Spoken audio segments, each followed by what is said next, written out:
चलिए जानते हैं छत्तीसगढ़ की 25 बड़ी खबरों को सिर्फ 10 मिनट में। लेकिन उससे पहले वीडियो को लाइक और चैनल को सब्सक्राइब जरूर करें। बेमेतरा सड़क हादसे में पश्चिम बंगाल के 3 मजदूरों की मौत। छत्तीसगढ़ के बेमेतरा जिले में 24 नवंबर की रात हुए सड़क हादसे में पश्चिम बंगाल के 3 मजदूरों की मौत हो गई, जबकि 2 मजदूर गंभीर रूप से घायल हुए। सभी मजदूर कबीरधाम जिले से काम करके पिकअप वाहन में लौट रहे थे, तभी एक अज्ञात ट्रक ने तेज रफ्तार से उनकी गाड़ी को टक्कर मार दी। गंभीर चोटों के कारण 3 मजदूरों की मौके पर ही मौत हो गई। घायलों में अजय विश्वकर्मा और शुभाशीष चक्रवर्ती शामिल हैं। दोनों का इलाज बेमेतरा जिला अस्पताल में जारी है। मामला सिटी कोतवाली थाना क्षेत्र का है।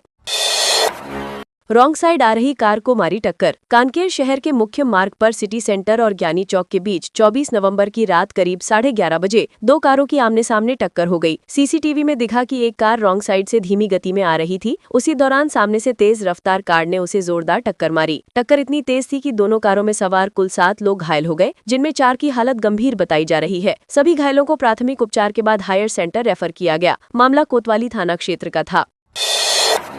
भिलाई में अवैध निर्माण तोड़ने पहुंची नगर निगम पर टीम पर हमला। दुर्ग जिले के भिलाई में अवैध निर्माण हटाने पहुंची नगर निगम की टीम पर कब्जाधारियों ने हमला कर दिया। जोन 1 नेहरू नगर में कार्रवाई के दौरान कब्जाधारियों ने जोन आयुक्त अजय सिंह राजपूत पर 5,000 रुपए घूस लेने का आरोप लगाते हुए वीडियो भी बनाया। उनका दावा है कि बिना नोटिस तोड़फोड़ की गई। वहीं जोन आयुक्त ने आरोपों को बेबुनियाद बताया और सुपेला थाना में सरकारी कार्य में बाधा एवं गाड़ी तोड़फोड़ की शिकायत दर्ज कराई। निगम अधिकारियों के साथ मारपीट की पुष्टि के बाद पुलिस ने मामला दर्ज कर जांच शुरू कर दी है।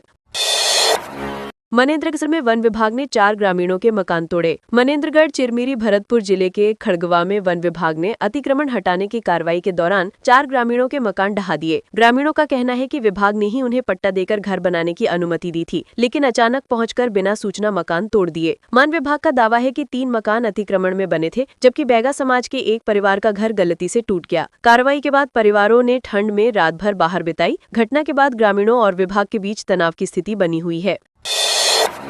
राष्ट्रपति के दत्तक पुत्र मूलभूत सुविधाओं से वंचित। गौरेला पिंडरा मरवाही जिले के तिलोरा पंचायत के बहरी झोर की मोहल्ले में अब भी मूलभूत सुविधाओं का अभाव है। ये इलाका जंगलों से घिरा है और यहाँ राष्ट्रपति के दत्तक पुत्र समेत धनवार और उरांव समुदाय के लोग रहते हैं। करीब 200 की आबादी वाले इस गाँव में आज तक एक भी पक्की सड़क नहीं बनाई गई। तिलोरा से गाँव की लगभग 5 किलोमीटर दूरी पूरी तरह कच्ची पगडंडी से तय करनी पड़ती है। ग्रामीणों को राशन, इलाज या आवश्यक कार्यों के लिए पैदल ही जाना पड़ता है। जिला बनने के बाद भी विकास के दावे यहाँ फेल नजर आते हैं।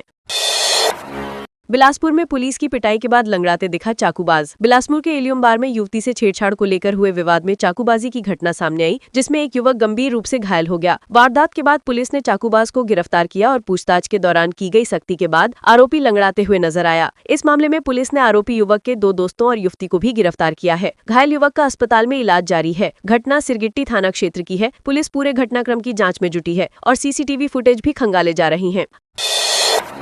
अमित बघेल को सुप्रीम कोर्ट से फटकार, कहा जुबान पर लगाम रखें। छत्तीसगढ़ का क्रांति सेना के अध्यक्ष और जोहार छत्तीसगढ़ पार्टी प्रमुख अमित बघेल को सुप्रीम कोर्ट से बड़ी फटकार मिली है। अग्रिम जमानत की याचिका पर सुनवाई के दौरान कोर्ट ने कहा कि जहां-जहां एफआईआर दर्ज है उन्हें वहीं की कानूनी प्रक्रिया का सामना करना होगा। एफआईआर क्लब करने की मांग ठुकराते हुए कोर्ट ने कहा, अपनी जुबान संभाल कर रखे, पुलिस आपको पूरे देश की सैर कराएगी। बघेल पिछले 26 दिनों से फरार है और उन पर 12 राज्यों में एफआईआर दर्ज है। अदालत ने किसी भी तरह की राहत देने से इनकार कर दिया है।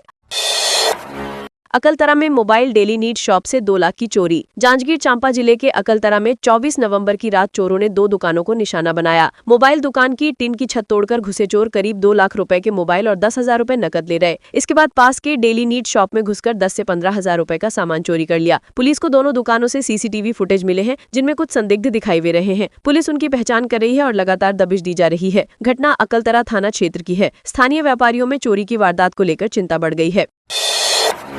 अगले 2 दिन मौसम सामान्य रहने, फिर ठंड बढ़ेगी। छत्तीसगढ़ में अगले 2 दिन तक मौसम सामान्य रहने की संभावना है, लेकिन इसके बाद तापमान में 2 से 3 डिग्री तक गिरावट दर्ज की जा सकती है। पिछले 3 से 4 दिनों में राज्य के कई जिलों में न्यूनतम तापमान 1 से 2 डिग्री बढ़ा है, जिसके कारण लोगों को मौसम में उतार चढ़ाव महसूस हुआ। डॉक्टर ने हाइपोथर्मिया, सर्दी जुकाम और वायरल फीवर से बचाव के लिए 2 लेयर में कपड़े पहनने की सलाह दी है। दुर्ग इस अवधि में सबसे ठंडा रहा, जहाँ न्यूनतम तापमान 10 डिग्री सेल्सियस से बढ़कर 14.8 डिग्री सेल्सियस हो गया। रायपुर में भी तापमान 17 डिग्री तक पहुँच गया। पूर्व मेयर ने निगम कर्मियों को गालियां दी, कहा बहुत मारूंगा। अंबिकापुर में पूर्व महापौर डॉक्टर अजय तिर्की सड़क मरम्मत कार्य को लेकर निगम कर्मियों पर भड़क गए और गालियां देते हुए काम बंद करने का निर्देश देने लगे। कांग्रेस पार्षद से शिकायत मिली थी कि सड़क की पूरी मरम्मत नहीं हो रही, सिर्फ गड्ढे भरे जा रहे हैं। रात में मौके पर पहुंचे तिर्की ने जब काम नहीं रुका तो कर्मियों से कहा रुक जाओ नहीं तो बहुत मारूंगा। उनके तेवर देखकर निगम और ठेकेदार के कर्मचारी काम छोड़कर भाग गए। भाजपा महापौर मंजुषा भगत ने बयान दिया कि तिर्की विकास देखकर बौखला गए हैं।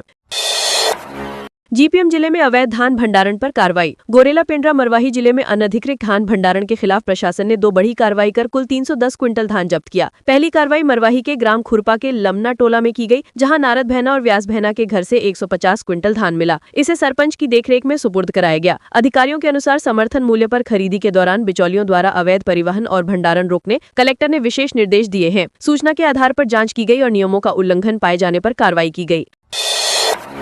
दिल्ली में विश्व सिंधी हिंदू फाउंडेशन एसोसिएशन का राष्ट्रीय सम्मेलन। दिल्ली के विज्ञान भवन में विश्व सिंधी हिंदू फाउंडेशन एसोसिएशन का राष्ट्रीय सम्मेलन आयोजित हुआ, जिसमें रक्षा मंत्री राजनाथ सिंह, लोकसभा अध्यक्ष ओम बिरला और केंद्रीय मंत्री गजेंद्र सिंह शेखावत शामिल हुए। कार्यक्रम में शदानी दरबार तीर्थ के संत युधिष्ठिर लाल, सांसद शंकर लालवानी, गुरमुख जगवानी और अन्य विशिष्ट जन उपस्थित रहे। सिंधी काउंसिल के प्रदेश अध्यक्ष ललित जयसिंह ने बताया कि देश भर से 1000 से अधिक प्रतिनिधियों ने सम्मेलन में भाग लिया। राजनाथ सिंह ने सीएए और विभाजन के दौरान सिंधी समाज द्वारा झेली गई पीड़ा पर विस्तार से बात की।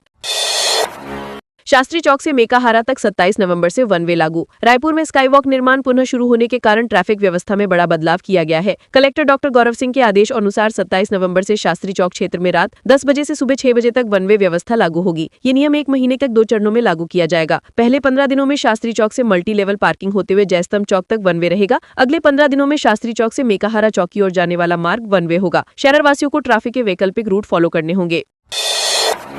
रायगढ़ में रेप के आरोपी को 20 साल की सजा। रायगढ़ जिले में नाबालिग को शादी का झांसा देकर दुष्कर्म करने वाले आरोपी को कोर्ट ने 20 साल की सजा सुनाई। आरोपी नाबालिग को बहला फुसलाकर जम्मू ले गया था, जहां किराए का मकान लेकर उसने घटना को अंजाम दिया। पीड़िता के पिता की शिकायत पर पुलिस ने आरोपी को गिरफ्तार कर सिटी कोतवाली थाना क्षेत्र से केस दर्ज कर कोर्ट में पेश किया। पॉक्सो न्यायालय के अतिरिक्त सत्र न्यायाधीश ने आरोपी को कठोर 20 वर्षीय कारावास और अर्थदंड की सजा दी। घटना 2.5 महीने पुरानी बताई जा रही है।